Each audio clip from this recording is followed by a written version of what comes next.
Hi everyone, my name's Mark and I'm the Learning Officer at the Royal College of Speech and Language Therapists. And today I'm just going to take you through the RCSLT website and the CPD diary, just to help you get the most out of both of them. So I'll start off with the RCSLT website. And once you've navigated there, the first thing you'll need to do is log in, because that will enable you to access all of the members only content. So you just click this login button up here in the top right, and it will ask you for your username and password. Your username will be the email address that you gave us when you signed up with us. We don't have access to your actual password, but if you do forget it, you can either use this forgot your password link at the bottom there, or you can email us at info@rcslt.org and just ask us to reset your password for you. Either way, once you're logged in, one of the easiest ways of navigating around the website is to use this yellow menu button up here. You can use the search as well, but to get directly to the section that you need, the easiest place to start is the menu.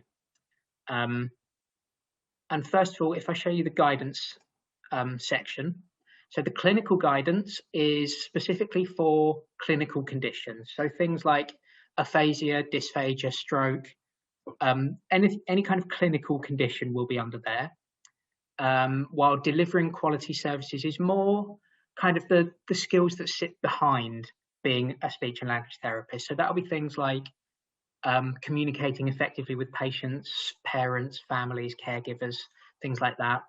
It's also a good way to help you understand how to meet the HCPC standards, and there is a whole section on that as well. But if we start with the clinical guidance, it's laid out alphabetically just to help you out. So if you know you're looking, say, for stroke, you can just click the S and head straight to the stroke pages. All the pages have a very similar overall framework. So there's the general guidance section, there's the learning section, there's the influencing section, which just provides kind of stats and bits and bobs to help you influence locally if you need particular services in your area. And there's also an evidence section, which goes hand in hand with the influencing section. Again, it's the area where kind of the most relevant, most up-to-date articles, stats and information are kept on that particular clinical area. So as students, that's quite a useful place for you to start if you're writing essays, because that will give you an idea of what research you can have a look at, kind of where to direct your reading. If we then have a look at the delivering quality services section, it follows a similar setup to the clinical guidelines area. So it's laid out alphabetically, but again, you can just scroll through if you'd prefer to. And there's just areas such as having difficult conversations that will just help out with, as I said, more kind of the soft skills that sit behind being an SLT as opposed to specific clinical areas. So that's the guidance section. And related to that is the research area.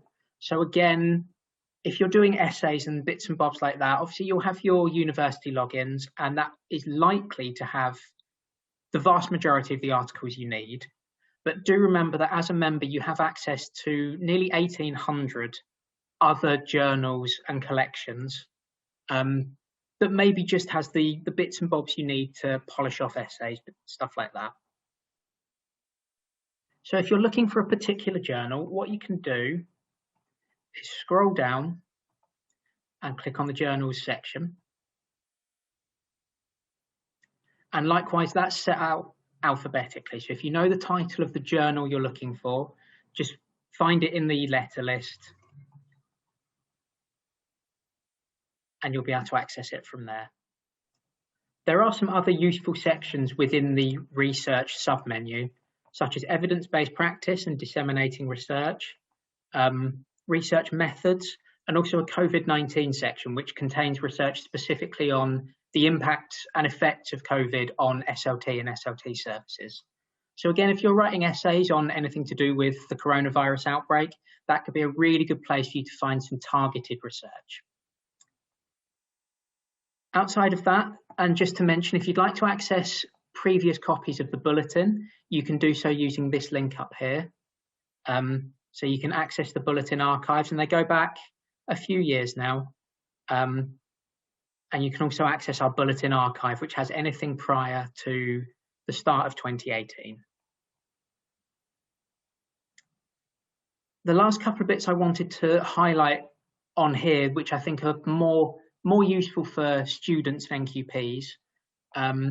There's the learning section, which has a lot of useful information as you transition from being a student into an NQP. And again, at the moment, there is a specific section on coronavirus. And also your career section. If you'd like to have a look at the NQP goals and you don't yet have them in your CPD diary, if you access the NQP section, you can find the goals under the RCSLT NQP goals page title. And that just lists them out. And there is also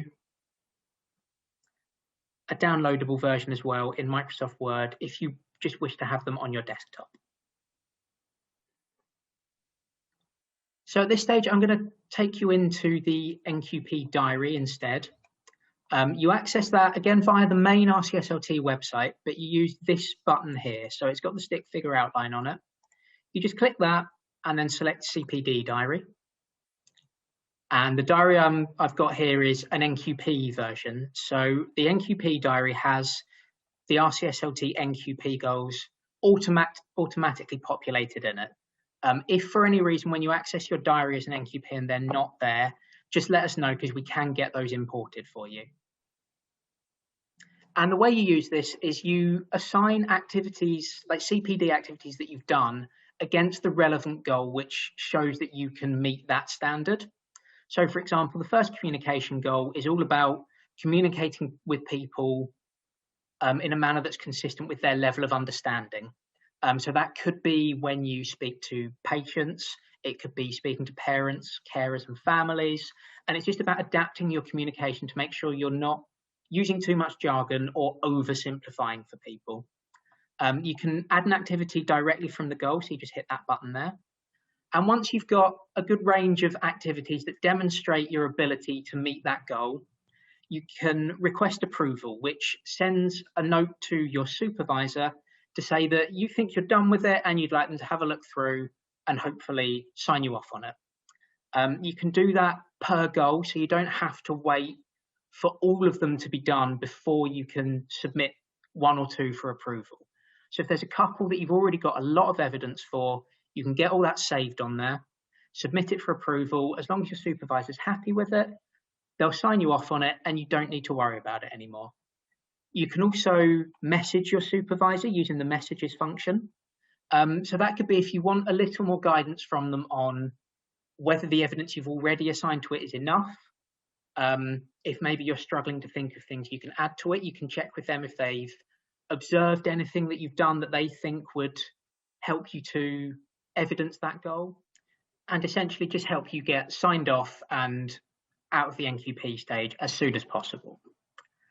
In terms of adding activities, like I said, you can add it directly from a specific goal, or what you can do is use the add an activity button up here instead, if you just want to add an activity and then assign it afterwards.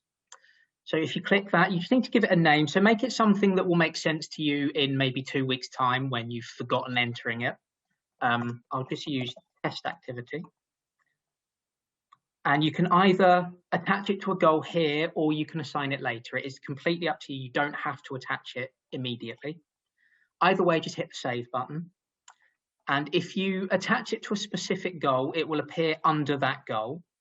If, like me just then, you didn't assign it to anything, it will appear in a new category, which is activities without professional development goals.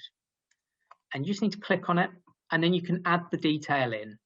So under type, these map exactly to the HCPC CPD activities. So if you want more information on those, they're available on the HCPC website in their CPD standards section. You add a brief description of what you did, so it doesn't need to be a blow-by-blow account, just a quick overview of what happened. The date that the activity took place, so let's say today, and the time it took. So if it was, say, watching this video, that's going to be about 15 minutes, which you can enter in here. If it was something a little longer, like watching an RCSLT webinar, they're between 45 minutes and an hour. So just put in, obviously it only goes up to 15-minute intervals, so put the nearest amount. And then make sure you hit update once that's all done, and you'll get this green banner to say that it's been saved. You also need to add your reflection in. So the what did you do section is where you go into a little bit more detail about what it was you did. Obviously, if it was just watching a webinar, just say, I watched a webinar on X subject. What you learn is where you discuss what you learned that you didn't know beforehand. So again, for things like webinars, that could be, if you've watched our dysphagia webinar, it could be to do with a new way of dealing with dysphagia and helping the patient through it. But yeah, just what you learned from that experience. What you now do differently, or what you intend to do differently now you've got that new knowledge. So again, using that dysphagia example, it could be that you will approach dysphagia care a little differently next time. And then you need to enter who's benefited. So in general, that's likely to be your service users, as most CPD should be focused around improving the level of care you offer. But it could also be colleagues, it could be peers, it could even be your manager.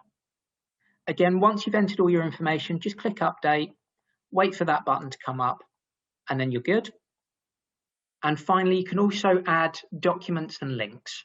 So if you've completed maybe a face-to-face course and received a certificate, you could scan that and upload a PDF of the certificate here just to prove that you did the course. And the same for links. If it was, say, a YouTube video, something like that, you could add a link to the video in here just so that everything is in one place, so that that CPD activity you did where you watched a video, you can access it from your record as well. Once you've added everything, you can just exit out of it using the button up at the top, and it will save it up here. And in a nutshell, that's how you use the diary. It is easy to use. If you do need any further pointers, right down at the bottom in the footer, there's a CPD user diary guide. So the NQP one is built specifically for people using the NQP version of the diary. And of course, if you've got any other questions at all, just get in touch with us at info@rcslt.org. I really hope this has been useful for you.